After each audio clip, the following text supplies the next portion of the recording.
èmi ò mọ nǹkan tí wọ́n pè ní àìní àfìgbà tí mo di Emir-Sanusi Lamido.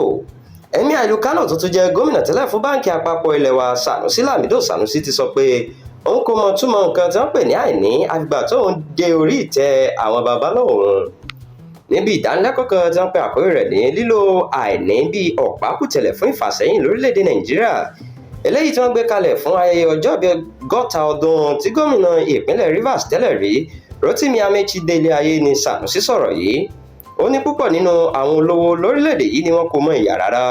Ó ní òun náà gẹ́gẹ́ bí onímọ̀ nínú ètò okòwò kan máa ń rí iye àwọn tí wọ́n wà nínú òṣì ni, ṣùgbọ́n òun kò mọ nǹkan tó ń jẹ́ bẹ́ẹ̀ àfìgbà tí òun di Emir. Sanusi sọ síwájú pé nígbà téèyàn bá lọ sí àwọn abúlé mìíràn, téèyàn rí omi tí wọ́n mu, ilé tí wọ́n gbé àti yàrá ìkàwé méjì péré tí wọ́n pè ní iléèwé, èèyàn yóò mọ̀ pé lóòótọ́ ni àìní wà. Ó pe àwọn adarí lórílẹ̀‐èdè yìí níjà láti nífẹ̀ẹ́ àwọn aráàlú lọ́kàn kí wọ́n mọ̀ pé ìgbáyé gbádùn wọn gbọ́dọ̀ jẹ wọn lógún, kí wọ́n máa wá ọ̀nà àbáyọ kúrò nínú àìní àti òṣì tó ń bá àwọn aráàlú fínra báyìí.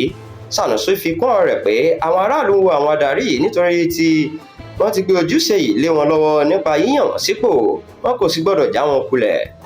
Nínú ọ̀rọ̀ tirẹ̀, gómìnà ìpínlẹ̀ Kaduna tẹ́lẹ̀ rí Nasir El-Rufai sọ pé àṣìṣe kan ṣoṣo tí àwọn ọmọ orílẹ̀-èdè yìí ń ṣe yíyan àwọn adarí tó burú sípò ní gbogbo ìgbà. Àwọn tó jẹ́ pé ipò agbára nìkan ni wọ́n ń wá, wọn kò mọ̀ nípa ìṣàkóso.